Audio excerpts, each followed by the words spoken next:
নমস্কাৰ, পাঠ কৰিবলৈ লৈছোঁ জেনিফা হাজৰিকাবাৰ এটি কথা কবিতা। আশা কৰোঁ সকলোৱে শুনি ভাল পাব।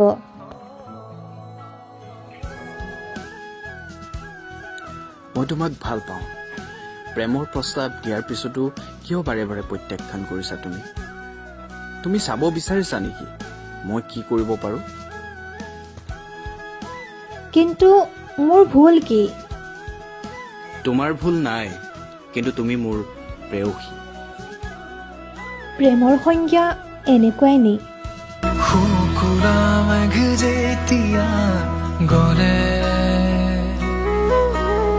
তোমাৰে সুবাস বুকুতে ঢালে।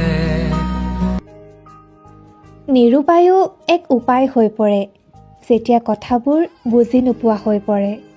হৃদপিণ্ডটো যদিহে খুলি চাব পাৰিলোঁ হয় তেতিয়া জানিলোঁ হয় এই মৰমবোৰনো ক'ত পায়।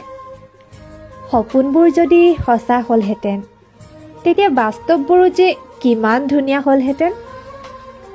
মই যে তোমাৰ প্ৰতিশোধ পৰায়ণৰ প্ৰেমিকা হ'ব নিবিচাৰোঁ। নাই যে দেউতাৰ অজস্ৰ সম্পত্তি যৌতুকত দিবলৈ। মই যে যৌতুকত দিয়া ছোৱালীজনী হ'ব নিবিচাৰোঁ। মই যে তোমাৰ বন্ধ কোঠালীৰ নিশ্চুপ অলংকাৰ হ'ব নিবিচাৰোঁ। প্ৰেম এক শাশ্বত অনুভৱ যি হৃদয়ে হৃদয়ে বাগৰে, এক সঁচা প্ৰেমৰ আলিংগন।